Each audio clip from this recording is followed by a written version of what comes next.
सर्वांना स्क्रीन दिसते माझी? आवाज ऐकू येतोय? येस माताजी. येस माताजी. बरं, मी चालू करते मंगलाचरण. हरे कृष्ण. ओम अज्ञानतिमिरान्धस्य ज्ञानाञ्जनशलाकया चक्षुरुन्मीलितं येन तस्मै श्री गुरवे नमः. श्रीचैतन्यमनोभीष्टं स्थापितं येन भूतले स्वयं रूप गदामह्यं ददाति स्वपदान्तिकम्. नम ओं विष्णुपादाय कृष्णपृष्ठाय भूतले श्रीमते भक्ति वेदांत स्वामिन् इति नामिने. नमस्ते सारस्वते देवे गौरवाणी प्रचारिणे निर्विशेष शून्यवादी पाश्चातदेशतारिणे. हे कृष्णा करुणा सिंधु दीनबंधु जगत्पते गोपेश गोपिका कांत राधाकांत नमोस्तुते. तप्त कांचन गौरांगी राधे वृंदावनेश्वरी वृषभानुसुते देवी प्रणमामि हरिप्रिये.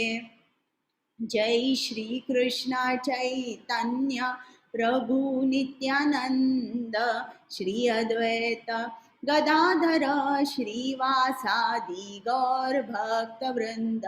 हरे कृष्ण कृष्ण कृष्ण हरे हरे, हरे राम राम राम हरे हरे. सर्वांना हरे कृष्णा. आता आपण आजपासून भक्ती योग चालू करतोय बरं का. प्रथम ज्यांच्या आनंदासाठी मी तुम्हाला भगवद्गीता सांगते, ज्यांच्या आनंदासाठी तुम्ही भगवद्गीता ऐकताय, त्या श्री श्री राधा गोविंदांना आपण आहेत तिकडे बसून तुम्ही साष्टांग नमस्कार करा.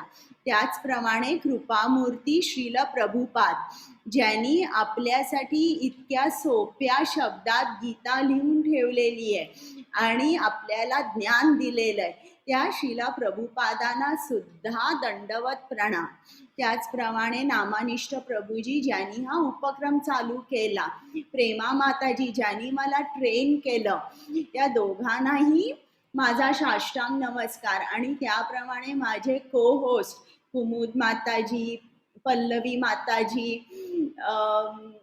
वैष्णवी माताजी आणि सगळ्या ज्या कीर्तन करायला येतात त्या माझी टेक्निकल टीम, या सर्वांना मी खूप धन्यवाद म्हणते, प्रणाम करते आणि मग चालू करते. आता काल आपण बघितलं अर्जुनाला अष्टांग योग सांगितला. आता अष्टांग योग सांगितल्यावर अर्जुनाने म्हटलं मला शक्य नाहीये, कारण त्यातली ती 8 अंग, यम नियम आसन प्राणायाम वगैरे, ते अर्जुनाला वाटलं प्रॅक्टिकल नाहीये. आणि तो म्हणाला की मी मात्र माझ्या मनाला संयमित करूच शकत नाही, कारण माझं मन खूप बलवान आहे, खूप चंचल आहे, खूप हट्टी आहे. पण कृष्ण म्हणतो ते अशक्य नाहीये, तू अभ्यासाने आणि वैराग्याने, बाय प्रॅक्टिस अँड डिटॅचमेंट, तू तुझ्या मनाला कंट्रोल करू शकतोस. मग अर्जुनाला हे आवडलं नव्हतं अष्टांग योग, म्हणून त्यांनी असा प्रश्न विचारला की एखाद्या माणसाने तू म्हणतोयस म्हणून आता केला अष्टांग योग, पण तो असफल झाला तर काय होईल. म्हणून कृष्णाने त्याला सांगितलं की जो अष्टांग योगामध्ये असफल होईल त्याला स्वर्गात अनेक वर्ष राहायला मिळेल. मग पृथ्वीवर जेव्हा येईल तेव्हा तो गुणवान किंवा श्रीमंत कुटुंबामध्ये जन्म घेईल आणि खरोखरच खूप ॲडव्हान्स्ड असेल अष्टांग योगी, तर त्याला वैष्णव कुटुंबामध्ये जन्म मिळतो, जो की अत्यंत दुर्लभ आहे. आणि मग शेवटी अर्जुनाच्या चेहऱ्याकडे बघून कृष्णाला समजलंय की याला काय हा अष्टांग योग आवडला नाही. तेव्हा कृष्णाने अर्जुनाला सांगितलं सर्व मध्ये जो भक्ती योगी आहे तो सर्वात श्रेष्ठ आहे. आणि मग आता 7वा ते 12वा अध्याय आपण पूर्ण भक्ती योग बघणार आहे बरं का. आणि भक्ती योग आता 1 ते 6 अध्याय कर्मयोग झाले, 7 ते 12 भक्ती योग आणि 13 ते 18 ज्ञान योग. तर भक्ती योग बरोबर मधोमध ठेवलाय. का मधोमध ठेवलाय? कारण तो भक्ती योग खूप जणू काही खूप किमती आहे बरं का. आणि ज्याप्रमाणे आता एखाद्या बाईकडे खूप मोती आहेत आणि फक्त एक 4-5 हिरे आहेत, तर ती हिऱ्याचं पेंडंट मधोमध ठेवेल आणि मोती बाजूला ठेवेल. का? म्हणजे ते काय दर्शवतं की ते जे पेंडंट आहे हिऱ्यांचं ते खूप किमती आहे. तसाच भक्ती योग पण हा जेव्हा तुम्ही ज्ञान योग आणि कर्मयोग हे भक्ती योगाला जेव्हा मदत करतात किंवा साथ देतात, तेव्हाच भक्ती बीज जो आहे त्याचा वृक्ष होऊ शकतो. तर आता आपण भक्ती योग काय आहे ते जाणून घेऊया. प्रथम आता मला तुम्हाला विचारायचंय की तुमच्या मते भक्ती म्हणजे काय, किंवा काय केल्याने कृष्णाला आनंद होतो, हे मला सांगा. कोण सांगेल? अनम्यूट करायला येतंय? मनीषा माताजी. सतत त्याचे नामस्मरण करणे बरोबर किंवा आहे, त्याच्या नावाचा जप करणे. बरोबर आहे. आणि इतर गौरी माताजी.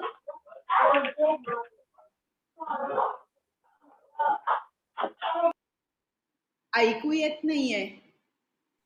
सतत त्याच्या गुणगान गात राहायचं कृष्णाचं. बरोबर आहे, बरोबर आहे. आणि इतर कोणाला काही ऍड करायचंय का? कृष्ण भक्तीमध्ये लीन होऊन. बरोबर आहे. बर, आणि काही सांगायचंय कोणाला? बरं, मी सांग. निष्काम कर्मयोग माताजी, निष्काम कर्म करायचं. बरोबर आहे. श्री माताजी. आपण जे काम करणार आहे ते कृष्णाला स्मरून करायचं आहे आणि त्याला अर्पण करायचं आहे. हो, सगळ्यांची तुमची उत्तर अगदी बरोबर आहे. पण शास्त्रात काय सांगितलेलं आहे किंवा श्रील प्रभुपादांनी काय सांगितलंय की 2 गोष्टी, तुम्ही सांगितलेलं सगळं बरोबर आहे, काही चूक नाही, पण टॉपमोस्ट 2 गोष्टी आहेत की कृष्णाला खूप खूप आनंद होतो. आपण त्याचा जप करायचा, निष्काम कर्म करायचं, गुणगान गायचं, हे तर आहेच, पण टॉपमोस्ट 2 जर कुठले असतील तर जेव्हा आपण कृष्णाचे जे शुद्ध भक्त आहे त्यांना आनंद आणि समाधान देतो, यांनी कृष्ण आकर्षित होतो, हे नंबर 1. आणि दुसरी गोष्ट म्हणजे जेव्हा आपण जी लोक कृष्णाच्या विस्मरणात आहेत त्यांना कृष्णाच्या कमल चरणांपर्यंत घेऊन जातो. या 2 गोष्टी कृष्णाला अतिशय आवडतात. आणि बायबलमध्ये जीससनी म्हटलेलं आहे की when the shepherd finds the lost sheep he rejoices over it more than the 99 who did not go astray. मग इकडे म्हणजे जो मेंढपाळ आहे त्याच्याकडे 100 मेंढ्या होत्या, त्यातली एक मेंढी कुठेतरी गेली आणि तिला हा मेंढपाळ शोधायला जातो आणि 99 मात्र त्याच्या मेंढ्या सुरक्षित आहेत. त्या सुरक्षित आहेत त्याचा आनंद होत नाही, पण ती जी हरवलेली मेंढी जेव्हा तो परत घेऊन येतो तेव्हा त्याला खूप आनंद होतो.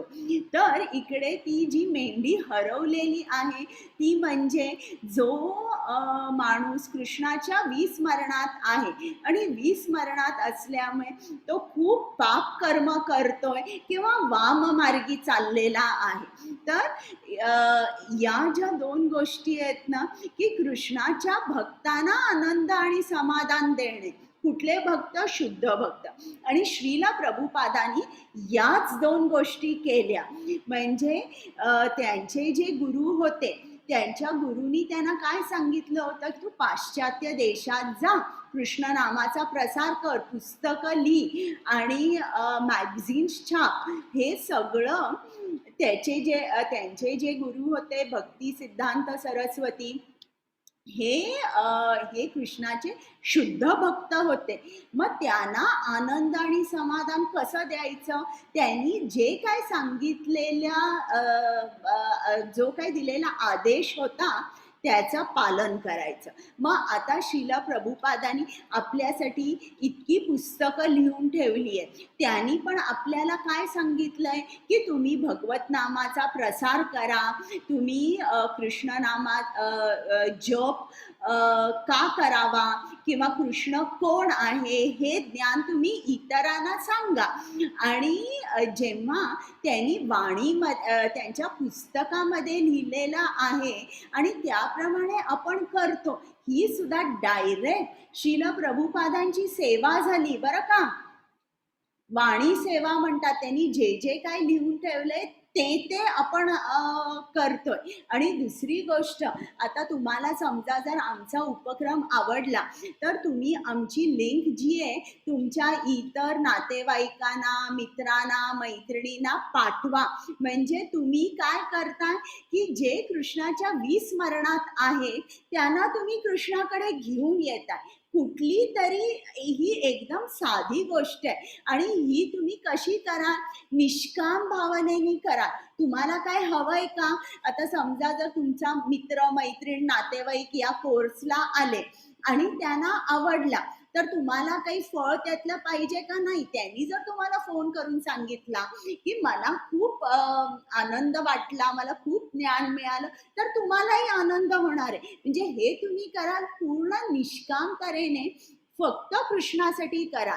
तर जो आपण सर्व्हिस ॲटिट्यूड, सेवा भाव आपल्या मनामध्ये आणतो आणि तसं करतो, त्यांनी कृष्ण खूप लवकर अट्रॅक्ट होतो. आता इकडे अनेकदा आता भक्तियोग चालू झालाय. भज सततम कीर्तयंतो माम किंवा भजंती हे शब्द वापरलेले. तर भज हा शब्द, या शब्दापासून भक्ती हा शब्द आलेला आहे. तर भज या शब्दाचा अर्थ म्हणजे सेवा करणे बरं का. आपल्या संस्कृतमध्ये एका शब्दाला अनेक अर्थ आहेत. आणि म्हणजे आपण म्हणतो आराधना, प्रार्थना, पूजा, त्यात भजंती किंवा भजती याचा अर्थ म्हणजे सेवा. आणि भक्तीचा अर्थ म्हणजे प्रेमाने सेवा करणे.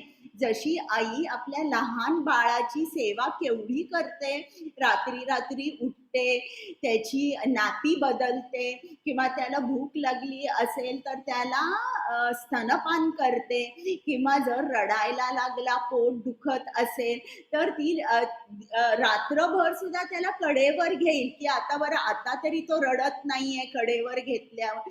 तर ही जी सेवा आहे ती प्रेमाने करते. म्हणजे सेवा चला करायची आहे म्हणून कशी तरी नाही, त्यात प्रेम आलं पाहिजे, त्याला भक्ती म्हणतात. मग आता इकडे भक्ती, आता इकडे आपल्याला श्रील प्रभुपादांनी मंत्र दिलाय. हरे कृष्ण कृष्ण कृष्ण हरे हरे, हरे राम राम राम हरे हरे. तर या मंत्राचा अर्थ काय? तुम्हाला कोणी विचारलं की तू काय शिकलीस, मग तुम्ही सांगाल की आम्हाला हा मंत्र सांगितलाय, सतत जप करायचा. पण मंत्राचा अर्थ काय तुम्हाला सांगता आला पाहिजे. इकडे पहिल्यांदा इंग्लिशमध्ये सांगते. श्रील प्रभुपादांचे शब्द मी डिट्टो कोट करते. O energy of the lord, please engage me in the loving devotional service of Krishna. आता हरे कृष्ण, हरा म्हणजे राधा, आणि जेव्हा आपण संबोधतो तेव्हा हराचं हरे होतं. म्हणजे ज्याप्रमाणे हाक मारताना राधाचं संस्कृतमध्ये राधे होतं. तर हरे कृष्ण, हरा हरा हरा तिला का म्हटलंय? कारण तिने कृष्णाचं मन हिरावून घेतलेलं आहे. म्हणजे कृष्ण आता राधेकडे आहे, तो राधेची एक्सक्लुझिव्ह प्रॉपर्टी झालेला आहे. तर इतकी उच्च कोटीची भक्त ही राधा आहे. त्याच्यामुळे हरे कृष्ण कृष्ण कृष्ण हरे हरे, हरे राम राम राम हरे हरे. म्हणजे हे राधा, मला कृष्णाच्या प्रेममयी भक्तीमध्ये व्यस्त ठेव. Engage me in the loving devotional service of Krishna. तर असं. आता इकडे कृष्ण म्हणजे कोण, राम म्हणजे कोण, या 2-3 वेगवेगळ्या प्रकारे तीच गोष्ट सांगितली जाते की कृष्ण किंवा राम हे जेव्हा यांनी पृथ्वीवर अवतार घेतला तेव्हा हे कधीही एकटे आले नाही. हा, त्यांच्या बरोबर नेहमी एक लवाजमा होता. म्हणजे रामाबरोबर लक्ष्मण होता, कृष्ण बरोबर बलराम होता. त्या अर्थाने इकडे हरे कृष्ण आणि राम म्हणजे बलराम.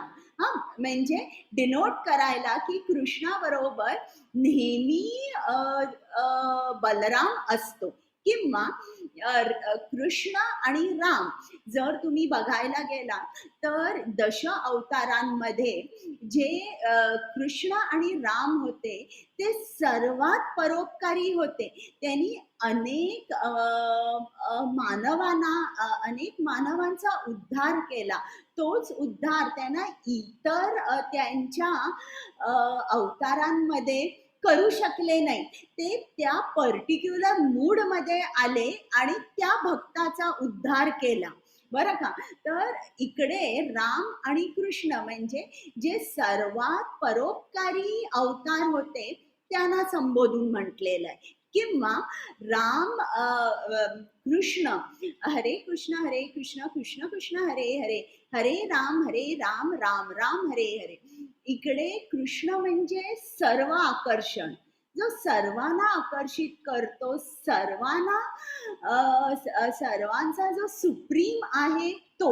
आणि राम म्हणजे काय, की जो आनंदाचा कंद आहे किंवा ज्याच्यापासून आनंदाचा उगम आहे. राम म्हणजे आनंदाचा उगम आहे. तर अशा तऱ्हेने हा मंत्र आहे, हरे कृष्ण कृष्ण कृष्ण हरे हरे, हरे राम राम राम हरे हरे. हे राधे, मला कृष्णाच्या प्रेममयी भक्तीमध्ये व्यस्त ठेव. तर आता आपण हा अध्याय चालू करूया. आजच्या अध्यायामध्ये आपण काय काय बघणार आहोत की कृष्ण त्याच्याबद्दलचं ज्ञान आपल्याला सांगणार आहे. कृष्णाच्या अगणित शक्त्या आहेत, पण त्यातल्या ज्या मुख्य शक्त्या आहेत त्या आपण आता कृष्ण आपल्याला सांगणार आहे. आणि आपल्याला सगळीच लोक सारखी नसतात. काही लोक कृष्णाला शरण जातात. तर ते 4 भक्त कोणते जे कृष्णाकडे जातात, आणि काही लोक शरण जात नाही. तर का कृष्णाला काही लोक शरण जात नाही, कृष्णच आपल्याला सांगणार आहे.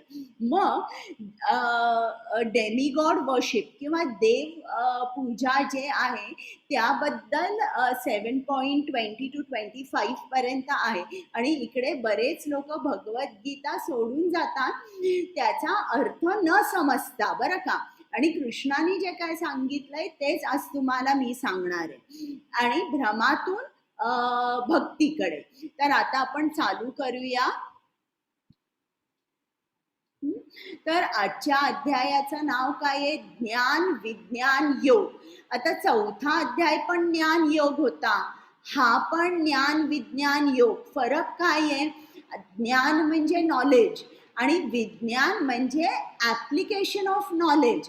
ज्ञान हे तेव्हाच आपण म्हणू शकतो श्रेष्ठ आहे जेव्हा त्या ज्ञानाचं आपण ऍप्लिकेशन करतो, जेव्हा ते ज्ञान आचरणात आणतो. नाहीतर एखादा माणूस खूप मोठा डॉक्टर असेल पण काहीच तो प्रॅक्टिस करत नसेल, मग आपण म्हणू का त्याला, आपण त्याचं कौतुक करू का? नाही, कारण ऍप्लिकेशन नाहीये. ज्ञान आहे तर इकडे आपण ऍप्लिकेशन शिकणार आहोत. जेव्हा ज्ञान असलेलं आपण आचरणात आणतो तेव्हा तो योग होतो. हा, इकडे तुम्हाला ही स्लाइड दिसते ना, ही महाविष्णूची आहे की ज्याच्या श्वास उश्वासातून अनेक ब्रह्मांड तयार होत असतात, त्यापैकी असं आपलं एक ब्रह्मांड आहे. आणि या महाविष्णूपासून अनेक अवतार होतात, म्हणून आपण म्हणतो विष्णू अवतार. पण महाविष्णू हा जो अवतार आहे हा कृष्णापासून झाला आहे. हरे कृष्णा कुमुद माताजी. आणि हरे कृष्ण माताजी. श्री भगवानुवाच मय्या सक्तमना पार्थ योगं युञ्जन्मदाश्रयः असंशयं समग्रं मां यथा ज्ञास्यसि तच्छृणु. हरे कृष्णा. हरे कृष्ण माताजी. श्री भगवान म्हणाले, हे पार्थ, माझ्या भावनेने पूर्णपणे युक्त होऊन योगा अभ्यासाद्वारे माझ्यावर मन आसक्त करून तू मला पूर्णपणे निसंदेह कसा जाणू शकशील ते आता ऐक. हरे कृष्ण. आता इकडे पहिल्यांदा भक्तियोग चालू झालेला आहे आणि कृष्णाने पहिल्या श्लोकात अर्जुनाला सांगितलंय तत् शृणु, म्हणजे ऐक. ऐकणं हे खूप महत्वाचं आहे, पण कोणाकडून ऐकायचं? आपण जी पुस्तकं वाचतो ते पण एक तऱ्हेचं ऐकणंच होतं, कारण डोळ्यातून आपण ते विचार घेत असतो आपल्या मनामध्ये. तर इकडे कृष्णाने 6वा अध्याय शेवटचा श्लोक आहे ना, त्यात सांगितलंय की जो पूर्ण श्रद्धेने माझा विचार करतो, तर ऐकायचं सुद्धा कसं? पूर्ण श्रद्धेने ऐकलं पाहिजे. कोणाकडून ऐकायचं हे खूप खूप महत्वाचं आहे. आपण नेहमी कृष्णाच्या शुद्ध भक्तांकडून किंवा एक प्रामाणिक आध्यात्मिक गुरुकडून ऐकलं पाहिजे, जे परंपरेत आहे. आणि अशा ऐकण्याने आपल्या हृदयाचं परिवर्तन होतं. आता ज्याप्रमाणे मी तुम्हाला हरिदास ठाकूरांची गोष्ट सांगितली, हरिदास ठाकूरांनी त्या वेशेला काहीतरी 4-5 गोष्टी सांगितल्या. तू घरी जा, तुझे पैसे सगळे आणि दागिने कपडे वगैरे इतरांना दे, सगळे केस कापून ये. आणि मग ती आली आणि तिला मंत्र दिला. शुद्ध भक्ताच्या तोंडातून जेव्हा असा मंत्र निघतो, तेव्हा अतिशय पतित असलेला सुद्धा पावन होतो. तर त्याप्रमाणे आपण नेहमी ऐकलं पाहिजे. कोणाकडून ऐकलं पाहिजे? आपण फक्त प्रामाणिक आध्यात्मिक गुरु जे परंपरेत आहेत.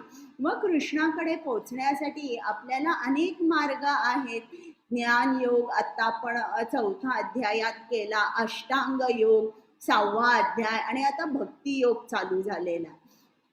तर तुम्हाला जर कृष्णाचं भगवान रूप बघायचं असेल, श्याम सुंदर रूप बघायचं असेल, तर आपण भक्ती योग करूनच आपल्याला कृष्णापर्यंत पोचता येतं किंवा त्याचा पूर्ण आपल्याला साक्षात्कार होऊ शकतो.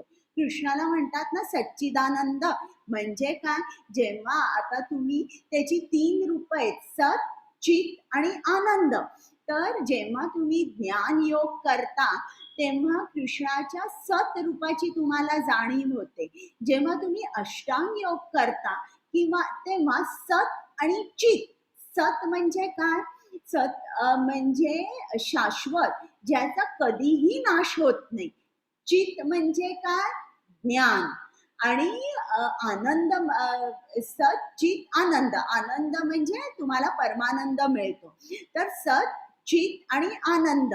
तर भक्ती योग जो करतो त्याला या तिन्ही रूपांचा साक्षात्कार होतो. सत, चित आणि आनंद. पूर्ण तुम्ही कृष्णाकडे एक नातेसंबंध जोडता, जेव्हा त्या नातेसंबंधातून खूप आपल्याला आनंद मिळतो. तर आपल्याला जर कृष्णाचा पूर्ण साक्षात्कार हवाय, आपल्याला अर्धवट थांबायचं नाही की फक्त मला सत रूप समजलं कृष्णाचं, नाही, आपल्याला सत, चित, आनंद तिन्ही हवंय. तर आपल्याला भक्ती योग करावा लागतो. सत, चित, आनंद रूप पूर्ण साक्षात्कारासाठी भक्ती योग करावा लागतो. मग भक्ती योग करायचा तर तो कसा करायचा? स्टार्टिंग जी असते आपली ती श्रवणाने होते. श्रवण करायचं. मग जे आपण श्रवण केलंय ते बोलायचं. म्हणजे जे तुम्ही हरे कृष्ण महामंत्र ऐकलाय तो बोलायचा, तो सदैव स्मरणात ठेवायचा. प्रल्हाद महाराजांनी म्हटलेलं आहे, श्रवणं कीर्तनं विष्णू स्मरणं पादसेवनं अर्चनं वंदनं दास्यं साख्यम आत्मनिवेदनम.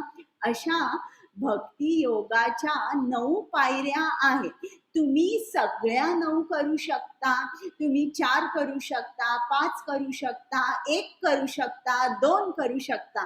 पण श्रील प्रभुपादांनी सांगितलंय श्रवणम कीर्तनम स्मरणम. कलियुगासाठी या 3 अतिशय योग्य आहेत, सोप्या आहेत, तर त्या आपण कराव्या. हरे कृष्ण. पल्लवी माताजी. श्री कृष्ण माताजी. प्रत्यक्ष ज्ञान आणि दिव्य ज्ञान हे दोन्ही प्रकारचे ज्ञान मी तुला पूर्णपणे सांगतो. हे जाणल्यावर तुला आणखीन काही जाणावयाची शिल्लक राहणार नाही. हरे कृष्ण. आता प्रत्यक्ष ज्ञान. प्रत्यक्ष ज्ञान म्हणजे काय? जे आपल्याला डोळ्यांनी दिसतं, म्हणजे जे पंचमहाभूतांचं बनलेलं आहे ते. दिव्य ज्ञान म्हणजे काय? आत्म्याचं ज्ञान. म्हणजे आता सायन्स जे आहे, सायंटिफिक प्रोग्रेस हा फक्त ग्रॉस मॅटरसाठी किंवा पंचमहाभूतांनी जे जे काय बनलंय तिकडे सायन्स थांबतं. त्याच्यापेक्षा खोल सायन्स जाऊ शकत नाही. पण कृष्ण काय म्हणतोय? मी तर तुला असं ज्ञान सांगणार आहे की ते ज्ञान जाणल्यावर आणि काही ज्ञान मिळवायचं शिल्लक राहणार नाही. म्हणजे पूर्ण ज्ञान मी तुला देणार आहे. हरे कृष्ण. हरे कृष्ण. मनुष्याणां सहस्रेषु कश्चिद् यतति सिद्धये यततामपि सिद्धानां कश्चिन् मां वेत्ति तत्त्वतः. हरे कृष्ण. हरे कृष्ण. सहस्रावधी मनुष्यांपैकी एखादाच सिद्धी प्राप्त करण्याचा प्रयत्न करतो आणि सिद्धी प्राप्त करणाऱ्या त्या मनुष्यांपैकी एखादाच मला तत्वतः जाणतो. हरे कृष्ण. आता कृष्णाला जाणणं काय सोपं नाहीये की तुम्ही टीव्ही लावला, महाभारतचं सिरियल बघितलं, गीता ऐकली आणि त्याची लीला बघितली. इतकं सोपं नाहीये. कृष्णाला समजणं अतिशय काय म्हणतात तसं दुर्लभ आहे. आणि जनरली जर तुम्ही बघितलं तर जी माणसं असतात ते खूप बिझी असतात. काय करत असतात ते? Eating, sleeping, mating, defending. खाणं, पिणं, झोपणं, मैथून आणि आपलं रक्षण करणं, याच्यामध्ये ते व्यस्त असतात. हे पशुमय जीवन झालं. याला श्रीमद भागवतम मध्ये अशा माणसांना द्विपद पशु म्हटलेला आहे, म्हणजे 2 पायांचे पशु. तर आता इतक्या हजारो लोकांमध्ये एकच जो आहे त्याला जिज्ञासा असेल, मी कोण आहे. आणि असे हजारो जे आहेत किंवा लाखो जे आहेत जे जिज्ञासू आहे, त्यातला एकच म्हणेल मला याच्यामध्ये मी हे शोधणार आहे, मी कोण आहे आणि मला परफेक्शन पाहिजे, परफेक्शन. आणि मग जेव्हा अशी हजारो माणसं पूर्णत्व कडे चालू लागतील की कृष्ण कोण आहे हे मला ओळखायचं आहे, की माझ्यामध्ये कृष्ण स्थित आहे, मला कृष्णाला बघायचं आहे. असे हजारो माणसं सिरियसली जेव्हा कृष्णाकडे जातील तेव्हा एखाद्यालाच कृष्ण तत्वतः समजेल. इतर समजू शकतील मी हे शरीर नाही, मी आत्मा आहे, पण एवढ्या लाखो लोकांमध्ये सुद्धा ज्यांनी समजलंय की मी हे शरीर नाही, मी आत्मा आहे, एकच जण लाखो लोकांमध्ये समजू शकेल, कृष्णाला तत्वतः समजू शकेल. म्हणून इकडे कृष्णाने लिहिलंय कश्चिन माम तत्वतः. बरं का, म्हणजे इतकं सोपं नाहीये तत्वतः कृष्णाला समजायला. तर इकडे स्लाइड दाखवली आहे त्यांनी, एवढे लोक मॅरेथॉन पळायला रेसमध्ये आहेत, पण किती जण तरी मध्ये गळून पडतात किंवा पुढे जाऊ शकत नाही, आणि एखादाच पहिला क्रमांकावर तो लाईन क्रॉस करतो, म्हणजे पहिला येतो. तर इकडे त्यांनी ते सांगायचा प्रयत्न केलाय की कृष्णाला जाणणं इतकं सोपं नाहीये. हरे कृष्ण. हरे कृष्ण माताजी. भूमिरापो नलो वायुः खं मनो बुद्धिरेव च अहंकार इति यं मे भिन्ना प्रकृतिरष्टधा. हरे कृष्ण. कृष्ण, पृथ्वी, पाणी, अग्नी, वायू, आकाश, मन, बुद्धी आणि अहंकार या 8 माझ्या भिन्न प्राकृतिक शक्ती आहेत. हरे कृष्ण. आता कृष्णाने सांगितलंय की माझं रूप कसं आहे, मानवासारखंच आहे, फक्त माझं शरीर दिव्य आहे. पण प्रत्येक जणाला हे पटणार नाही बरं का, की कृष्णाचं पण शरीर माणसासारखं आहे. म्हणून कितीतरी जण म्हणतात ना, देव वगैरे काही नाहीये, देव म्हणजे शक्ती आहे, देव म्हणजे एनर्जी आहे. म्हणून इकडे तुम्हाला कृष्णाचं रूप म्हणजे एक प्रतीक आहे. तर ते काय प्रतीक आहे की कृष्णाचे कटी प्रदेश जो आहे कृष्णाचा, तो म्हणजे समुद्र, नद्या, याला कटी प्रदेश म्हटलेला आहे. मग त्याची जी हाडं आहेत त्याला डोंगर, पर्वत असं मानलेलं आहे. मग जी हवा आहे या ब्रह्मांडात, तो कृष्णाचा श्वास उश्वास आहे असं मानलेलं आहे. मग त्याचे डोक्यावरचे जे केस आहेत ते आकाशातले ढग असं मानलेलं आहे, आणि त्याच्या अंगावरचे जे केस आहेत ते म्हणजे वृक्ष किंवा जंगल असं म्हटलेलं आहे. तर काही लोकांना हे पटत नाही की कृष्ण हा एक माणसासारखा आहे बरं का, की तो पण आपल्यासारखा आहे, त्याला सुद्धा एक रूप आहे, हे त्यांना बिलकुल पटत नाही. मग त्यांच्यासाठी कृष्णाने काय सांगितलं, ठीक आहे, मग ही जी माझी बहिरंगा शक्ती आहे किंवा एक्सटर्नल एनर्जी आहे त्याचा तुम्ही विचार करा, म्हणजे तुम्ही माझ्याकडे लवकर याल, तुम्ही माझा कुठल्या तरी तऱ्हेने विचार करा. मग त्याच्या ज्या 8 भिन्न शक्त्या आहेत, पृथ्वी, पाणी, अग्नी, वायू, आकाश, याला आपण पंचमहाभूत म्हणतो. मन, बुद्धी, अहंकार ही सुद्धा कृष्णाची शक्ती आहे. तर ज्याप्रमाणे एखादा माणूस असतो बरं का, खूप श्रीमंत असतो, आता आपण अमिताभ असं हे करूया उदाहरणासाठी, आता त्याचा मोठा बंगला वगैरे असतो. समजा जर आपण त्या डायरेक्शन मधून चाललेलो तर आपण लगेच म्हणतो ना की अरे हा अमिताभचा बंगला, आणि 2 मिनिटं का असते ना आपण बघतो त्या बंगल्याकडे. म्हणून कृष्ण म्हणतो ठीक आहे, तुम्हाला माझी तशी आठवण करायची नाहीये ना श्याम सुंदर भगवान, तुम्ही माझी अशी आठवण करा, तुम्ही पृथ्वीकडे बघा, पाण्याकडे बघा, अग्नी दोन्हीकडे बघा, ही सर्व माझीच शक्ती आहे असं कृष्ण आपल्याला सांगतं.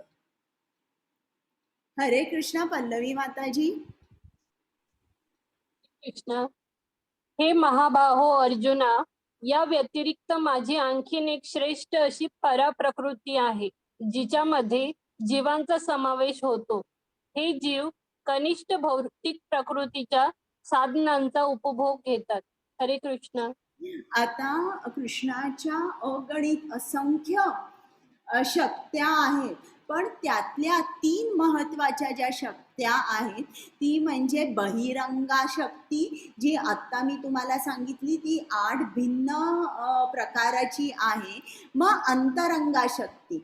अंतरंगा शक्ती म्हणजे जिकडे कृष्णाचा धाम आहे किंवा जिकडे स्पिरिच्युअल प्लॅनेट्स आपण म्हणतो आणि जिकडे कृष्ण आणि मुक्त झालेले जे जीवात्मे आहेत ते तिकडे वास करतात. म्हणून तो जो पूर्ण वैकुंठ लोक, गोलोक वृंदावन आहे, जे आध्यात्मिक जग आहे, ती कृष्णाची अंतरंगा शक्ती झाली. बहिरंगा शक्ती म्हणजे आपण म्हणजे हे जे ब्रह्मांड आहे, पृथ्वी, अग्नी, वायू, हे मी सांगितलं, ती बहिरंगा शक्ती झाली. आणि या अंतरंगा बहिरंगाच्या मधली जी शक्ती आहे तिला तटस्थ शक्ती म्हणतात.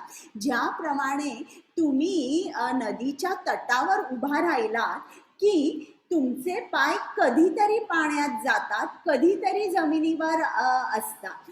तर त्याचप्रमाणे आपल्याला चॉईस दिला जातो. तुम्हाला कुठल्या जगात जायचंय? आध्यात्मिक जगात जायचंय म्हणजे कृष्णाच्या इंटरनल एनर्जीमध्ये जायचंय, की तुम्हाला या भौतिक जगात राहायचंय हा एक्सटर्नल एनर्जीमध्ये किंवा बहिरंगा शक्तीमध्ये? हा चॉईस आपल्यावर असतो. अशी त्याचप्रमाणे आणि एका तऱ्हेने सुद्धा कृष्णाच्या शक्तीचं विभाजन केलंय, ते म्हणजे परा आणि अपरा. परा म्हणजे सुपिरियर किंवा श्रेष्ठ आणि अपरा म्हणजे इन्फिरियर किंवा कनिष्ठ. आता यात फरक काय आहे? पराशक्तीमध्ये सगळे सजीव जे आहेत ते आहेत, म्हणजे प्राणी, आणि इकडे तुम्हाला देवदेवता सुद्धा दिसत आहेत बरं का. तर पराशक्तीमध्ये सगळे लिव्हिंग एंटिटी, सगळे सजीव, देवदेवता सुद्धा या पराशक्तीमध्ये आहेत. आणि अपराशक्ती म्हणजे काय? ज्याच्यामध्ये जीव नाहीये, जे निर्जीव आहे. ते समजण्यासाठी मी तुम्हाला हे सांगते. मग एकाला परा, एकाला अपरा का म्हटलंय? त्या दोन्ही कृष्णाच्या शक्त्या आहेत, मग असा भेदभाव का केलाय? तर आता ही जी पराशक्ती आहे, ही पराशक्ती अपराचा वापर करते किंवा अपरावर आपलं स्वामित्व दाखवते. बघा, आपल्याला जर घर बांधायचं असेल तर आपण लाकूड आणतो किंवा दगड आणतो, माती आणतो आणि आपण घर बांधू शकतो. आपण पाण्याचा किती तऱ्हेने वापर करतो, इलेक्ट्रिसिटी निर्माण करायला अनेक तऱ्हेने आपण पाण्याचा वापर करतो. तर अशा तऱ्हेने आपण निसर्ग जे आहे, जे निर्जीव आहे, त्याचा वापर जेव्हा आपण करतो तेव्हा आपण कृष्णाची पराशक्ती होतो. आता साधी मुंगी सुद्धा बघा, वारूळ ती केवढं मोठं बांधू शकते, म्हणजे ती सुद्धा मातीचा किंवा पृथ्वीचा किंवा अपराशक्तीचा उपयोग स्वतःसाठी करते. म्हणून सगळे जे सजीव प्राणी आहेत, माणसं आहेत, त्या सर्वांना कृष्णाची पराशक्ती असं म्हटलेलं आहे. हरे कृष्णा. पल्लवी माताजी. हरे कृष्ण. सर्व सृष्ट प्राणी मात्रांचा उगम या 2 शक्तींमध्ये होतो. या जगामध्ये जे काही भौतिक आणि आध्यात्मिक आहे, यांचा उत्पत्तीकर्ता आणि प्रलयकर्ताही मीच आहे, हे निश्चितपणे जाण. हरे कृष्ण. म्हणजे कृष्ण सांगतोय की या सर्वाचा जो क्रिएटर आहे, निर्माता आहे, तो मीच आहे. हरे कृष्ण. हरे कृष्ण. हे धनंजया, माझ्याहून श्रेष्ठ असे दुसरे कोणतेही तत्व नाही. दोऱ्यात ओवलेल्या मण्यांप्रमाणे सर्व काही माझ्यामध्ये आश्रित आहे. हरे कृष्ण. म्हणजे इकडे कृष्ण आपल्याला काय सांगतोय की ज्याप्रमाणे एक मोत्याची माळ असते बरं का, सगळे मोती असतात पण आपल्याला बाहेरून मोती दिसतात, मोत्याला आधार देणारा किंवा मोत्याला त्या जागेवर ठेवणारा तो दोरा आपल्याला दिसतो का? दोरा दिसत नाही. त्याचप्रमाणे हे जे ब्रह्मांड आहे, एवढे प्लॅनेट्स आहेत आणि ते सगळे आपापल्या ऑर्बिट्समध्ये फिरतात आणि सगळं काही व्यवस्थित चालू आहे, त्याच्या पाठचा आधार कोण आहे? कृष्ण आहे. असं कधीतरी होत आहे का की आपली पृथ्वी तिच्या ऑर्बिट मधून बाहेर आली आहे आणि आता मोठं काहीतरी व्हायची शक्यता आहे, असं होणार आहे, ॲक्सिडेंट होण्याची शक्यता आहे? नाही, त्याच्या पाठचा आधार कोण आहे? कृष्ण आहे. ज्याप्रमाणे एक गाडी असेल, एखाद्या माणसाकडे मोठी किमती गाडी आहे आणि त्या गाडीमध्ये कोणीही नाहीये, तर ती गाडी, त्या गाडीला व्हॅल्यूच नाहीये काय, पण त्या गाडीमध्ये जेव्हा ड्रायव्हर शिरतो त्या आणि चालवतो, त्या गाडीचा उपयोगी होतो आणि तो ड्रायव्हर व्यवस्थित चालवतो. त्याचप्रमाणे आपल्या प्रत्येक ब्रह्मांडामध्ये हा महाविष्णू आहे, गर्भोदक्षाय विष्णू म्हणून तो इकडे स्थित होतो आणि तो पूर्ण ब्रह्मांड चालवतो.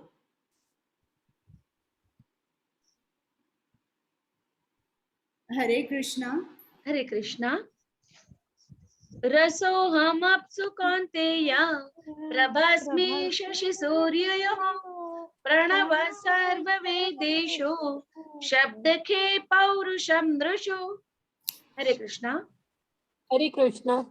हे कौंतेय, पाण्यामधील रस मी आहे, चंद्र आणि सूर्याचा प्रकाश मी आहे, वैदिक मंत्रांमधील ओंकार मी आहे, आकाशातील शब्द मी आणि मनुष्यामधील सामर्थ्य देखील मी आहे. हरे कृष्ण. आता इकडे कृष्णाने काय सांगितलं, पाण्या मधील रस म्हणजे चव मी आहे, I am the taste in water. आता मला सांगा की पाण्याला चव असते का कुठलीही?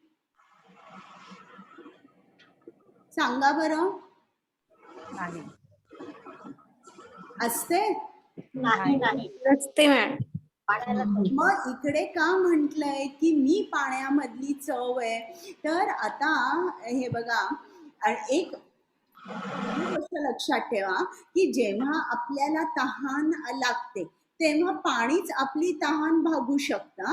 तर जेव्हा केव्हा तुम्ही पाणी घ्याल ना, तेव्हा तुम्ही लक्षात ठेवा की पाण्यामधली चव जी आहे तो कृष्ण आहे. आता जेव्हा आपण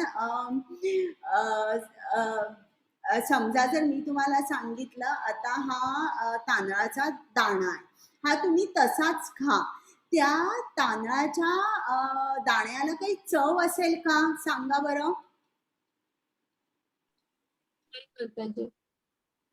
सांगा. नाही. मग मी तुम्हाला गव्हाचा दाणा देईन, तुरीचा दाणा देईन, खा म्हणून सांगा, काही चव असेल? नाही माताजी. पण आता समजा जर मी तुम्हाला सांगितलं, मी तुम्हाला तांदूळ देते, त्यात धुवून पाणी घालून भात करा, डाळ करा, किंवा गव्हाचं पीठ देते, त्यात पाणी घाला आणि पोळ्या करा. आता प्रत्येकाची भिन्न भिन्न चव तुम्हाला येईल का? हो. प्रत्येकाची. मग इकडे काय कृष्ण म्हणतोय की माझ्यामुळे प्रत्येक जिन्नसाला चव येते, पाण्याशिवाय कुठल्याला चव नसते. बघा, फळ सुद्धा, फळांमध्ये प्रत्येक फळांमध्ये वॉटर कंटेंट हा खूप असतो, खूप पाणी असतं. भाज्यांमध्ये सुद्धा बघा, काकडी किंवा कुठली भाजी बघा तुम्ही, त्याच्यामध्ये पाणी असल्यामुळे त्याला विशिष्ट चव असते. म्हणून इकडे कृष्णाने म्हटलंय की I am the taste of water, पाण्यामधील रस मी आहे. चंद्र, आणि हे असं एकदा श्रील प्रभुपाद चेष्टा करत होते. ते अमेरिकेमध्ये असताना ते त्यांच्याकडे जे लोक त्यांचे भक्त होते, तर त्या भक्तांना रोज वाईन घ्यायची खूप सवय होती. मग ते त्यांच्या भक्तांना म्हणायचे की तुम्ही तुमचे जेव्हा ड्रिंक्स घेता तर अगोदर कृष्णाला स्मरण करा. कृष्णा, ही चव म्हणजे तूच आहे. ते जोक करत होते. ते त्यांचं म्हणणं नव्हतं की तुम्ही घ्या, पण ते म्हणत होते तुम्ही हा श्लोक म्हणा आणि मग घ्या आणि एकसारखा कृष्णाचा विचार करा. मग हळूहळू तुम्हाला ती सवय जी आहे ती तुमची सवय जाईल. हा, आता इकडे मी तुम्हाला याचा PDF पाठवते, मग तुम्ही वाचू शकता की कृष्ण कोण आहे. पाण्यामधली चव कृष्ण आहे. चंद्र सूर्यामधला तो प्रकाश आहे. सर्व वैदिक मंत्रांमध्ये कृष्ण ओम आहे.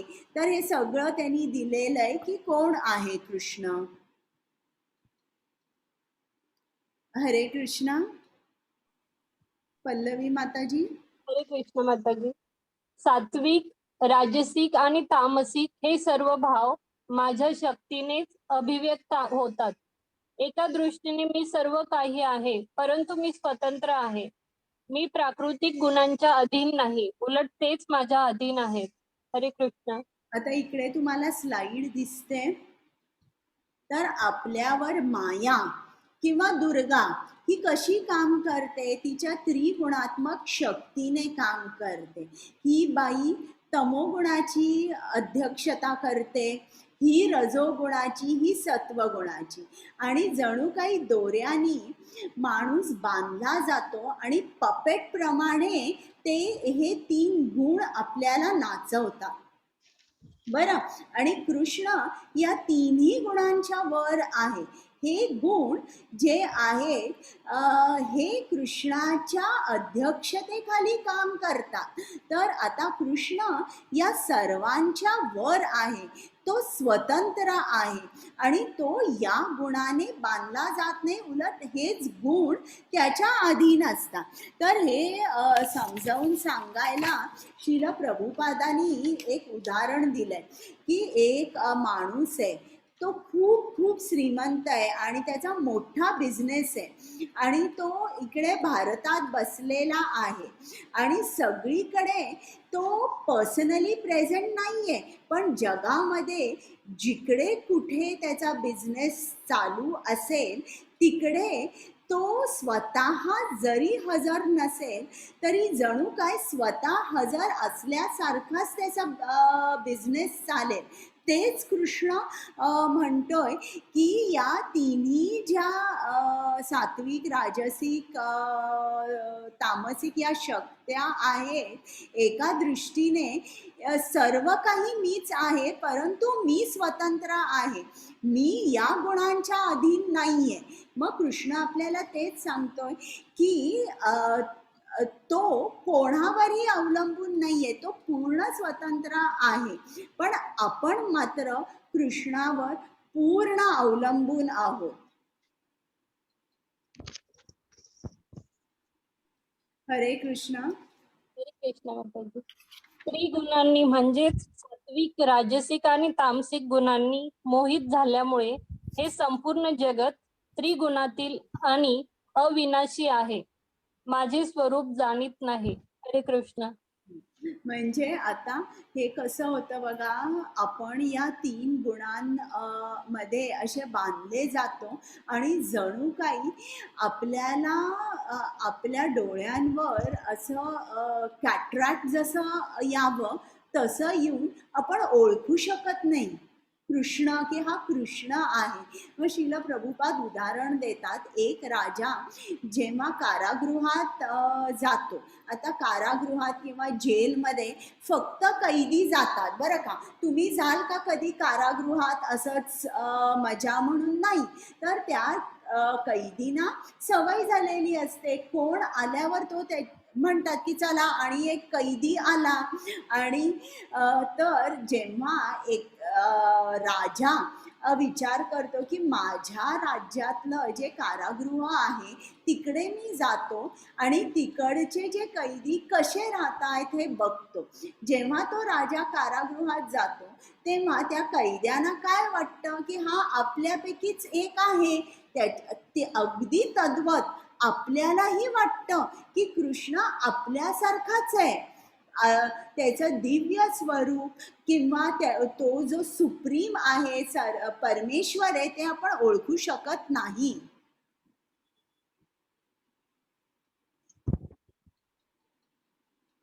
हरे कृष्ण कुमुद श्री माताजी. कृष्ण.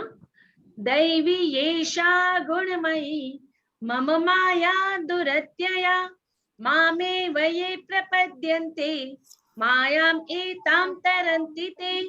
हरे कृष्ण. हरे कृष्ण. 3 प्राकृतिक गुणांनी युक्त असलेली माझी दैवी मायाशक्ती ही अतिशय दुस्तर आहे. परंतु जे मला शरण आले आहेत ते मायेला सहजपणे तरुण पलीकडे जातात. हरे कृष्ण. हा, आता इकडे कृष्ण आपल्याला काइंड ऑफ प्रॉमिस देतोय, वचन देतो. मामेव ये प्रपद्यन्ते. हा, म्हणजे काय, मी तुम्हाला सोडवतो आणि मी तुम्हाला माझ्याकडे घेऊन जातो. आता 3 प्राकृतिक गुणांनी युक्त असलेली माझी शक्ती, माझी दैवी माया शक्ती, म्हणजे आता कृष्ण हा शक्तिमान आहे. कृष्णाच्या ज्या ज्या शक्त्या आहेत त्यांच्याबरोबर आपण कधीच लढू शकणार नाही. जणू काय त्याच्या शक्त्या सुद्धा, कृष्णाच्या सर्व शक्त्या त्याच्या इतक्याच शक्तिमान आहेत आणि आपण त्यांच्याशी जिंकू शकणार नाही. मग काय आपण असंच बद्ध जीवन म्हणजे बांधून असंच राहू शकतो का की काही त्याच्यासाठी उपाय आहे? कृष्ण म्हणतो हो आहे, मी तुम्हाला सोडवून घेऊन जाऊ शकतो. मग ते कसं की आता एक तुम्हाला साधी गोष्ट सांगते की 2 मित्र आहेत. एक खूप श्रीमंत मित्र आहे बरं का, आणि तो मोठ्या बंगल्यात राहतो आणि तो एकदा त्याच्या गरीब मित्राला सांगतो माझ्या घरी ये शाळा संपल्यावर. मग शाळा वगैरे सगळं झाल्यानंतर हा घरी जातो आणि बघतो तर काय त्याचा केवढा मोठा बंगला, केवढं मोठं गेट आणि बाहेर लिहिलेलं आहे बिवेअर ऑफ डॉग. आणि हा जवळ जातो तर तितक्यात एक मोठा कुत्रा धावून येतो आणि जोर जोराने भुंकतो. तर हा खूप घाबरतो, तिकडे वाट बघतो की हा आत्ता जाईल, नंतर जाईल, पण हा जातच नाही. मग तो म्हणतो आता मला परत गेलं पाहिजे. तितक्यात तो म्हणतो बघूया तरी मी फोन करतो माझ्या मित्राला. आणि तो मित्राला फोन करतो की मी असा असा आलाय, पण मला असं वाटतंय की तुझा कुत्रा मला चावेल, मला फाडून खाईल असा. तर मग तो म्हणतो हो जरा थांब 1 मिनिट. तो श्रीमंत मित्र बाल्कनीत येतो, त्या कुत्र्याला हाक मारतो आणि म्हणतो सिट डाऊन. सिट डाऊन म्हटल्यानंतर तो कुत्रा खाली बसतो, त्याचं डोकं खाली ठेवतो आणि आता हा म्हणतो घाबरू नकोस, तू दार उघड, गेट उघड आणि आत ये. हा गेट उघडतो, आत येतो, तेव्हा कुत्रा पूर्ण खाली मान घालून बसलेला असतो. त्याच्याकडे नजरही देत नाही आणि उठतही नाही तो कुत्रा. त्याचप्रमाणे आपण जेव्हा कृष्णाकडे कनेक्ट होतो, कृष्णाचा जप होतो, तेव्हा ही जी माया आपल्याला वेगवेगळ्या तऱ्हेने त्रास देत असते ती पूर्ण त्रास द्यायचा बंद करते आणि कृष्ण आपल्याला पर्सनली डिलिव्हर करतो, पर्सनली तो आपल्याला येतो. आता ही माया जी आहे हिचं वर्णन सागराबरोबर केलेलं आहे बरं का, भवसागर. आपण या भवसागरात बुडतोय, म्हणजे कंटिन्युअसली जन्म मृत्यू, एक शरीर सोडून दुसऱ्या शरीरात आणि दुसऱ्या शरीरात असं आपलं भ्रमण चाललेलं आहे. मग या चक्रातून आपल्याला फक्त कृष्ण सोडवू शकतो. जेव्हा आपण कृष्णाचा जप करू, कृष्णाला हाक मारू, तेव्हा तो येतो आणि आपल्याला सोडवतो. ज्याप्रमाणे समुद्रात नदीत बुडताना एखादा माणूस हात वर करतो आणि वाचवा म्हणून ओरडतो, त्याचप्रमाणे या भवसागरात आपण बुडत आहोत म्हणून आपण हात वर करून हरे कृष्णा कृष्णा कृष्ण हरे हरे, हरे राम राम राम हरे हरे असं म्हणतो. त्या पाठचं कारण हे आहे. हा श्लोक आहे की तुझी जी माया आहे ती अतिशय दुस्तर आहे, मला ती ओलांडता येत नाही, कृष्णा मला वाचव. हरे कृष्णा. हरे कृष्ण. नमाम दुष्कृतिनो मूढाः प्रपद्यन्ते नराधमः मायया परितज्ञानः आसुरं भावम् आश्रितः. हरे कृष्ण. कृष्ण, जे अत्यंत मूर्ख आणि दृष्ट आहेत, नराधम आहेत, ज्यांचे ज्ञान मायेमुळे नष्ट झाले आहे आणि जे असुरांची नास्तिक प्रवृत्ती धारण करतात, ते मला शरण येत नाही. हरे कृष्ण. आता इकडे त्यांनी सांगितलंय चार तऱ्हेची माणसं कोण कृष्णाला शरण जात नाही. तर त्यांनी एक उदाहरण दिले जो अत्यंत मूर्ख आहे. आणि मूर्ख म्हणजे काय की त्याला काय वाटतं की मी दिवस रात्र काम करून मेहनत जर केली तरच माझं पोट भरेल, आणि तो जरा असा माणूस जरा सुद्धा वेळ कृष्णाला देऊ शकत नाही. जरा सुद्धा वेळ, कारण तो खूप आपल्या कामाकडे अटॅच्ड असतो आणि जणू काही त्याच्या कृष्णावर विश्वास नसतो.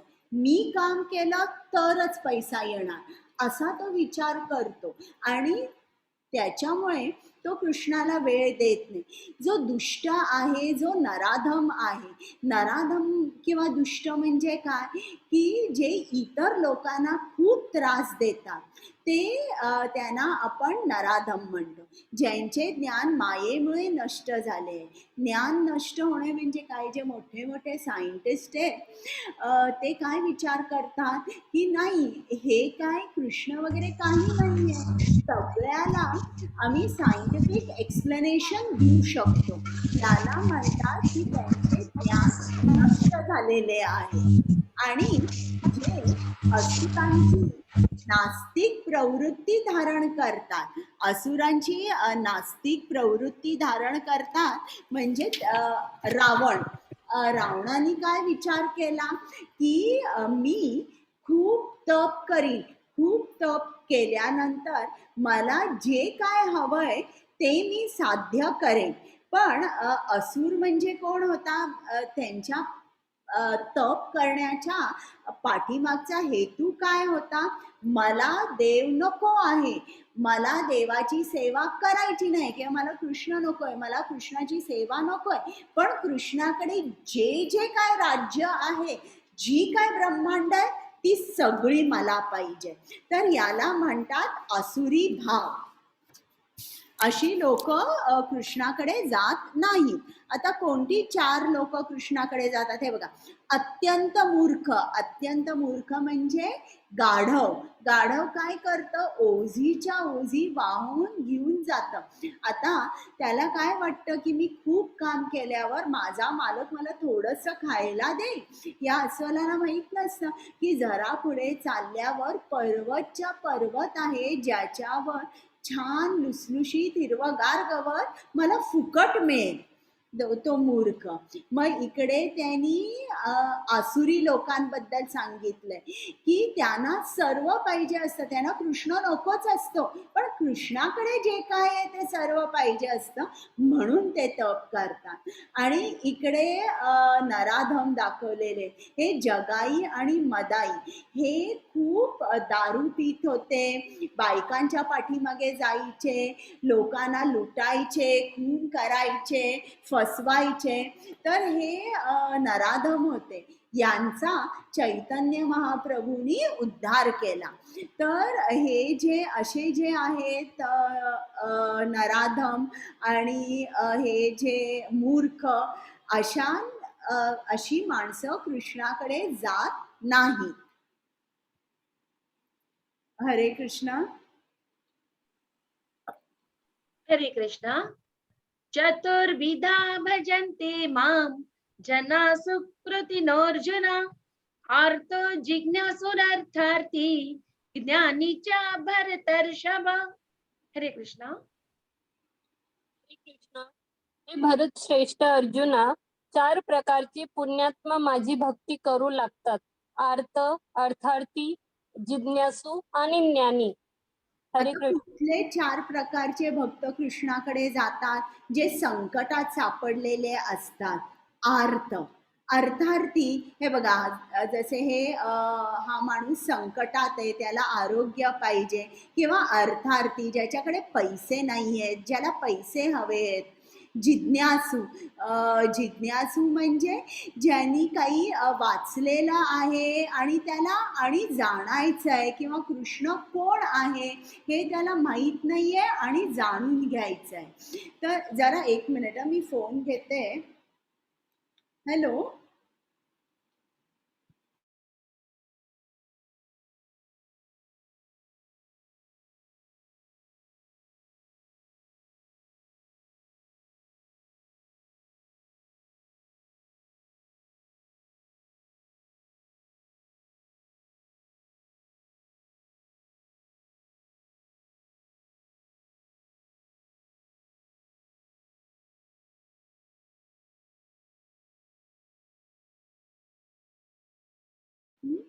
तर जिज्ञासू म्हणजे कृष्ण कोण आहे याच्याबद्दल त्याला जाणायचं असतं. आणि ज्ञानी, ज्ञानी म्हणजे जो पूर्ण कृष्णाच्या ज्ञानात आहे. असे 4 जण कृष्णाकडे जातात. आणि इकडे त्यांनी उदाहरणं दिली आहे. आता तुम्ही मला प्रत्येक जणांनी हात वर करा आणि सांगा, इकडे गजेंद्रची गोष्ट आहे. तर त्याचा पाय या मगरीने पकडलेला आहे आणि हजारो वर्ष सुद्धा या मगरी बरोबर लढून त्याचा पाय सुटत नाहीये. तर हा कुठला भक्त आहे? आर्त, अर्थार्थी, जिज्ञासू की ज्ञानी? अश्विनी माताजी जिज्ञासू. कोण आहे? जिज्ञासू. बरं, आणि कोणाला सांगायचंय? लीना माताजी. ज्ञानी. संकटामध्ये त्यांना माहिती भगवंतांचे सापडलेला तो अर्थ आहे. आता द्रौपदी वस्त्रहरण चाललेलं आहे. आता ती कुठल्या भावनेने कृष्णाला ओरडते? आर्त, अर्थार्थी, अर्थ अर्थ आर्त. एकदम बरोबर आहे. आता इकडे ध्रुव महाराज आहे. जेव्हा ते पहिल्यांदा कृष्णाकडे गेले तेव्हा त्यांच्या मनामध्ये त्यांना काय हवं होतं की त्यांचे जे पणजोबा होते म्हणजे ब्रह्मदेव, त्याही पेक्षा त्यांना मोठं राज्य पाहिजे होतं. म्हणजे हे कोण झाले? आर्त, अर्थार्थी, जिज्ञासू की ज्ञानी? अर्थार्थी. अर्थार्थी, बरोबर. त्यांना राज्य हवं होतं. आता इकडे सुग्रीव आणि प्रभू रामचंद्र, सुग्रीवलाही त्याचं राज्य हवं होतं. मग तो कोण झाला? अर्थार्थी. अर्थार्थी, बरोबर. त्याला राज्य पाहिजे होतं. आता इकडे हे व्यासदेव आहेत, त्यांची बायको आहे आणि त्यांची बायको गर्भवती आहे. व्यासदेव आपल्या बायकोला भागवत सांगत होते आणि गर्भात शुकदेव गोस्वामी होते. त्यांनी ते भागवत पूर्ण तऱ्हेने ऐकलं. पूर्ण तऱ्हेने ऐकल्यावर त्यांनी विचार केला, नको बाबा, मला या भौतिक जगात जन्मच नको. या भौतिक जगात प्रत्येक पाऊल धोकादायक आहे. म्हणून 16 वर्ष तो त्याच्या मातेच्या गर्भात राहिला. मग व्यासदेवानी श्रीकृष्णाला सांगितलं आणि श्रीकृष्ण स्वतः आले आणि शुकदेव गोस्वामींना विनंती केली. आता मला सांगा, शुकदेव गोस्वामी हे कोण होते? आर्त, अर्थार्थी, जिज्ञासू की ज्ञानी? ज्ञानी. ज्ञानी, अगदी बरोबर. आता इकडे परीक्षित महाराज आणि शुकदेव गोस्वामी. तर परीक्षित महाराज हे कोण होते? ज्ञानी, जिज्ञासू, आर्त की अर्थार्थी? काय, कोण होते ते? ज्ञानी हा ते ज्ञानी होते, कारण त्यांनी प्रश्न कसा विचारला शुकदेव गोस्वामींना की आता 7 दिवसात मला मरण येणार आहे, तर आता माझं कर्तव्य काय आहे हा प्रश्न त्यांनी विचारला, ज्यानी आपण जाणतो की ते ज्ञानी होते. आणि हे नैमिष्य अरण्य आहे आणि इकडे सूत गोस्वामी आहे. तर त्यांनी या जमलेल्या ऋषींनी या सूत गोस्वामींना विचारलं कृष्णाबद्दल. कृष्ण कोण आहे? तर हे सगळे जे ऋषी होते ते जिज्ञासू होते, त्यांना कृष्णाबद्दल जाणायचं होतं. हरे कृष्ण. आता आपण देवदेवतांच्या टॉपिकवर येतोय आणि 1-2 श्लोकांमध्ये. हरे कृष्ण. कुमुद माताजी. हरे कृष्ण माताजी. हरे कृष्ण. यापैकी जो पूर्ण ज्ञानात आहे आणि जो सदैव शुद्ध भक्ती सेवेत मग्न असतो तोच श्रेष्ठ, कारण मी त्याला खूप प्रिय आहे आणि तो मला खूप प्रिय आहे. हरे कृष्ण. तर इकडे कृष्ण काय म्हणतो, या 4 भक्तांपैकी जो आर्त असतो तो माझ्याकडे येतो. संकट त्याचं मिटलं की परत येत नाही. जो अर्थार्थी असतो त्याला संपत्ती, पैसे, त्याचं राज्य मिळालं तो परत येत नाही. जो जिज्ञासू असतो त्याची जिज्ञासा मिटली की तो येत नाही. पण जो ज्ञानात असतो, पूर्ण ज्ञानात असतो, त्याला माहिती आहे मी कोण आहे, आणि ज्याला तत्वतः जो मला ओळखतो, जो ज्ञानात असतो तो मला कधीही सोडत नाही. म्हणून ज्ञानात असलेला भक्त मला सर्वात प्रिय आहे. हरे कृष्ण. कुमुद माताजी. हरे कृष्णा. बहुनाम जन्मनाम अन्ते ज्ञानवान मा प्रपद्यते वासुदेवा सर्वमिति स महात्मा सुदुर्लभः. हरे कृष्ण. हरे कृष्ण. अनेक जन्म आणि मृत्यूनंतर ज्याला वास्तविक ज्ञान होते तो मी अस्तित्वातील सर्व गोष्टींच्या कारणांचे परम कारण असल्याचे जाणून मला शरण येतो, असा महात्मा अत्यंत दुर्लभ असतो. हरे कृष्ण. म्हणजे कृष्णाला जाणायचं सोपं नाही बघा. किती जन्म मृत्यू नंतर माणसाला वास्तविक ज्ञान होते आणि मग तो शरण जाऊ शकतो. म्हणजे शरण जाण्यासाठी आपल्याला ज्ञान लागतं.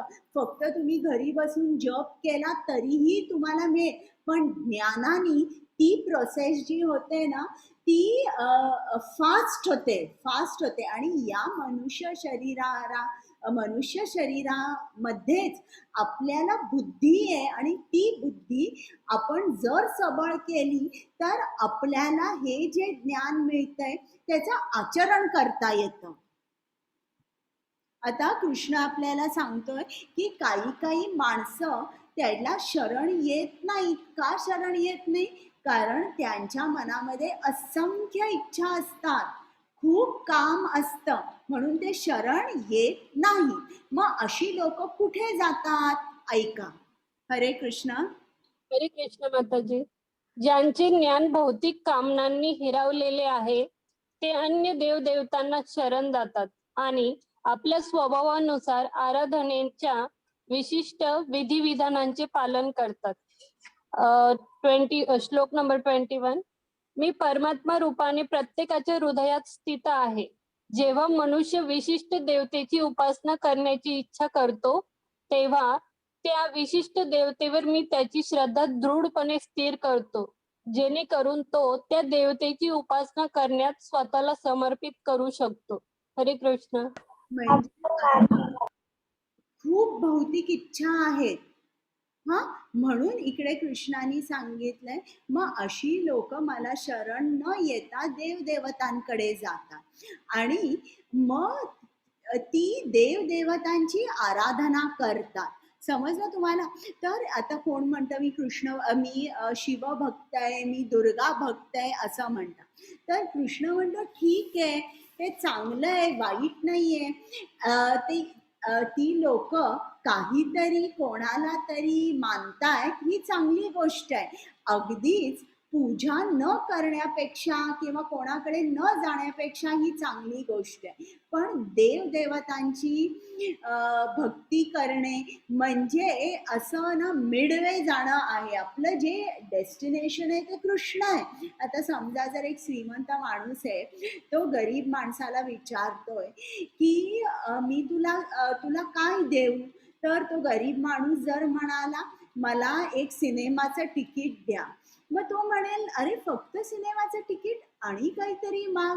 मग तो म्हणेल की ठीक आहे, मला सिनेमाचं तिकीट द्या आणि मला पॉपकॉर्न आणि कोका कोलासाठी पैसे द्या.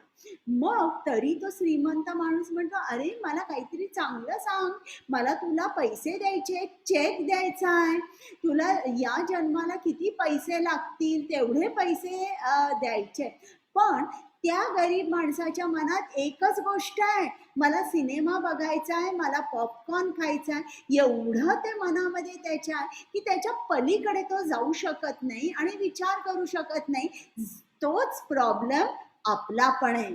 आपण मिडवे जातो, आपण शेवटपर्यंत जात नाही आणि आपण या एवढ्या इच्छा आपल्या आहेत भोवती की आपण पुढचा विचारच करत नाही. मग कृष्ण म्हणतो ठीक आहे, तुम्ही शंकराचे भक्त व्हा, दुर्गेचे भक्त व्हा, इनडायरेक्टली तुम्ही माझीच आराधना करताय, पण ती इनडायरेक्टली होते. कारण कृष्ण परमात्म्या रूपाने प्रत्येकाच्या हृदयात स्थित आहे, शंकराच्या, दुर्गेच्या सुद्धा. आणि मग तोच आपली श्रद्धा त्या देवतेवर दृढ करतो. हरे कृष्ण. हरे कृष्ण माताजी. अशा श्रद्धेने युक्त होऊन तो विशिष्ट देवतेची कृपा संपादन करण्याचा प्रयत्न करतो आणि आपले इच्छित भोग प्राप्त करतो. परंतु वस्तुतः हे लाभ केवळ मीच प्रदान करतो. श्लोक नंबर 23. अल्पबुद्धी लोक देवतांची उपासना करतात आणि त्यांना प्राप्त होणारी फळे मर्यादित व अनित्य असतात. देवतांचे उपासक देवलोकांची प्राप्ती करतात व माझे भक्त अखेर माझ्या परमधामाची प्राप्ती करतात. हरे कृष्ण. म्हणजे इकडे कृष्णाने काय सांगितलंय, तुम्ही देवतांची आराधना केली, तुम्हाला त्यांचा लोक प्राप्त होईल किंवा तुम्हाला त्यांच्याकडून जे काय मिळेल ते परमनंट नसणार, टेम्पररी असणार आणि ते फळ मिळाल्यावर काही दिवसांनी तुमच्या लक्षात येईल की अरे पण हे मला परत पाहिजे किंवा परत काहीतरी प्रॉब्लेम झाला. पण कृष्ण जेव्हा देतो तेव्हा जे काही देतो लक्षात ठेवा, उशिरा जरी दिलं तरी ते परमनंट असतं. आणि अल्पबुद्धीचे लोक देवदेवतांची उपासना करतात. हा शब्द कृष्णाने अल्पमेधसाम हा श्लोकामध्ये वापरलेला आहे का? कारण अशाकडून फळं जी असतात ती मर्यादित आणि अनित्य असतात. आणि इकडे दाखवलेलं आहे बघा की जेव्हा देवदेवतांना संकट येतं तेव्हा ते सुद्धा पूर्णपणे त्यांच्या संकटाचं हरण करू शकत नाही, म्हणून ते सुद्धा विष्णूकडे किंवा कृष्णाकडे जातात. हरे कृष्ण. आता संपत आलाय आपला अध्याय. हरे कृष्ण.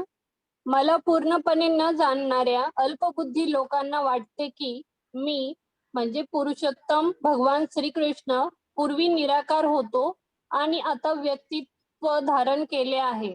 त्यांच्या अज्ञानामुळे ते माझे अविनाशी आणि अनुपम असे दिव्य स्वरूप जाणू शकत नाहीत. हरे कृष्ण.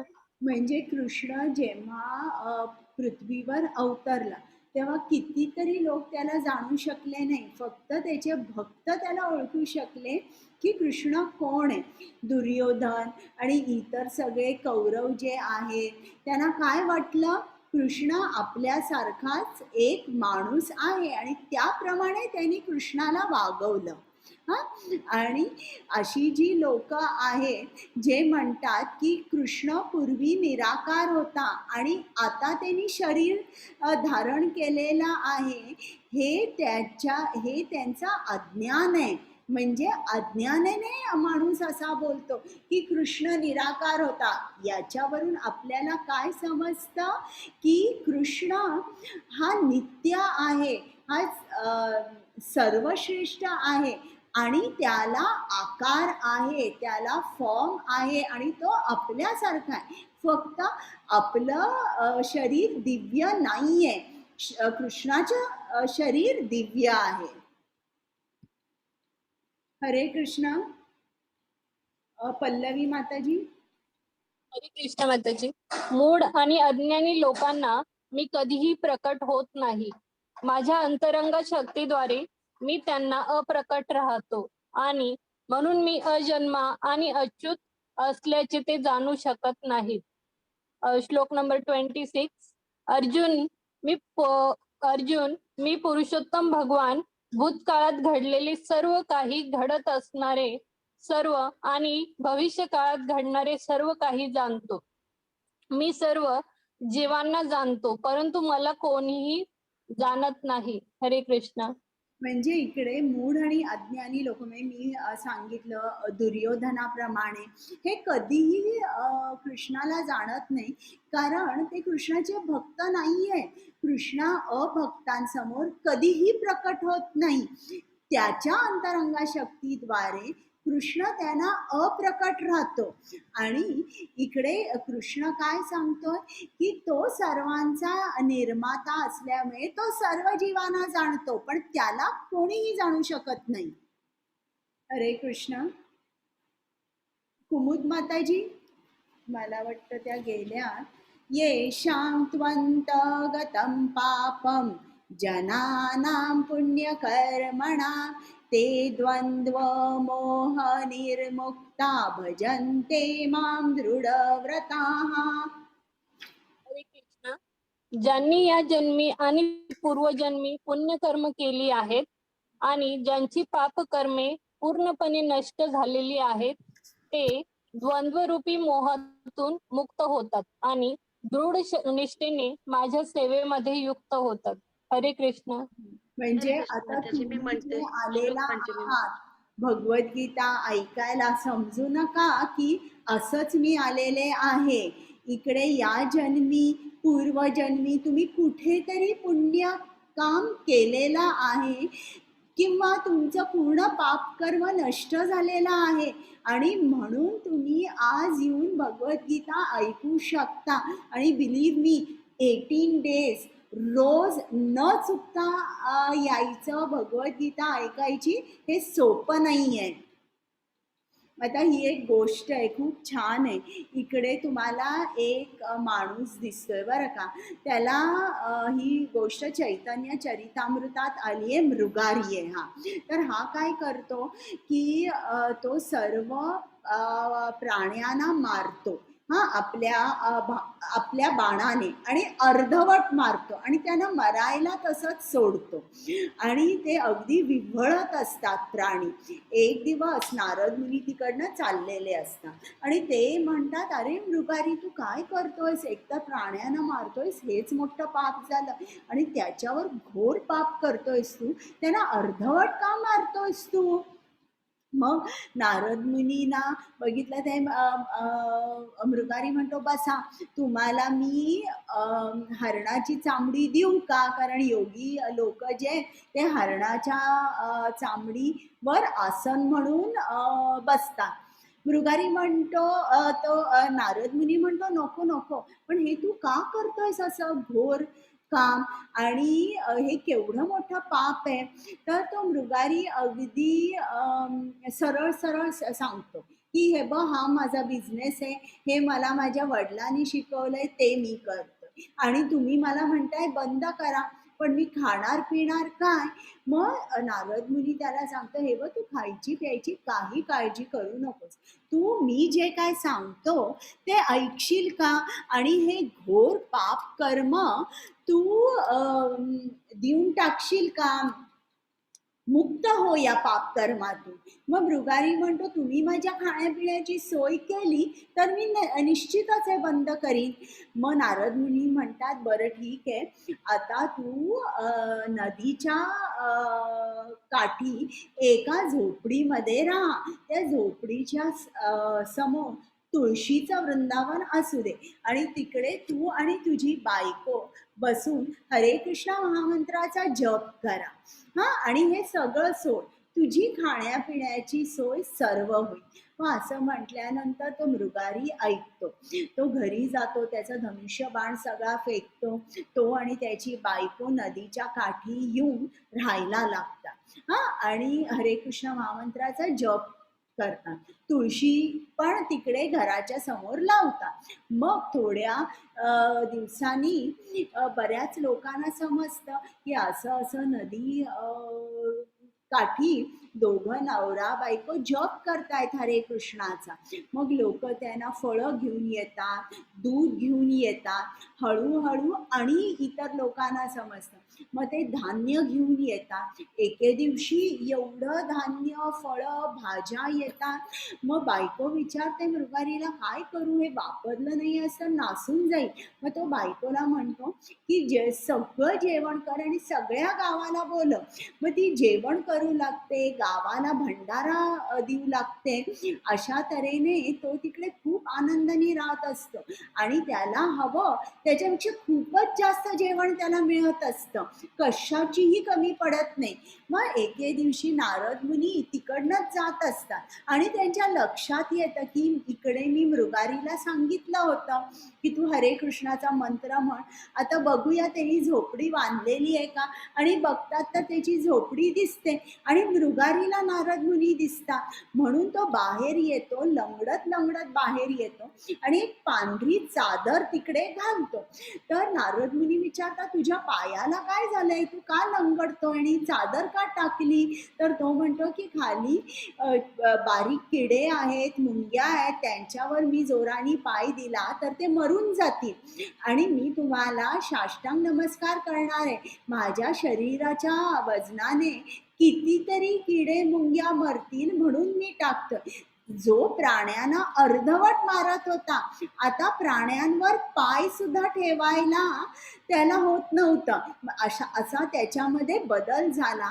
आणि असं जेव्हा एक शुद्ध भक्त सांगतो एखाद्या माणसाला, तेव्हा हा मृगारी होतो, हा मोठा वैष्णव होतो. म्हणजे खरा जो गुरु असतो तो माणसामध्ये असं परिवर्तन आणतो. हरे कृष्ण. श्री कृष्ण माताजी. पूर्णपणे मतपरायण झालेले जे लोक मला भौतिक सृष्टीचा संचालक, देवतांचा नियंत्रक, सर्व यज्ञांचा अधिष्ठाता, भगवंत म्हणून जाणतात, ते मृत्यू समयी सुद्धा मला जाणू शकतात. हरे कृष्ण.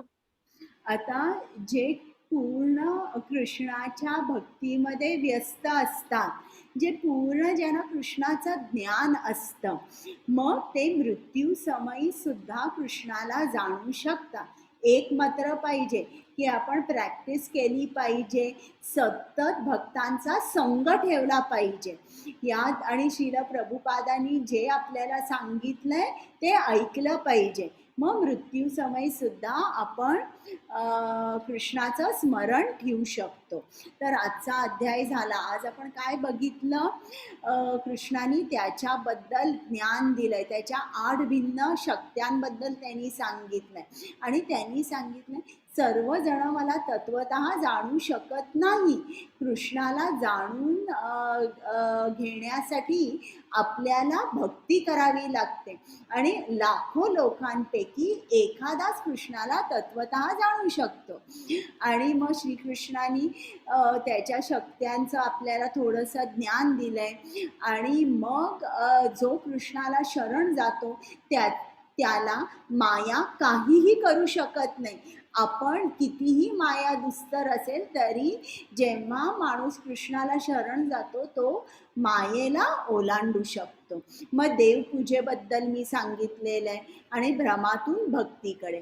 आता तुम्हाला काही प्रश्न विचारायचे आहेत का?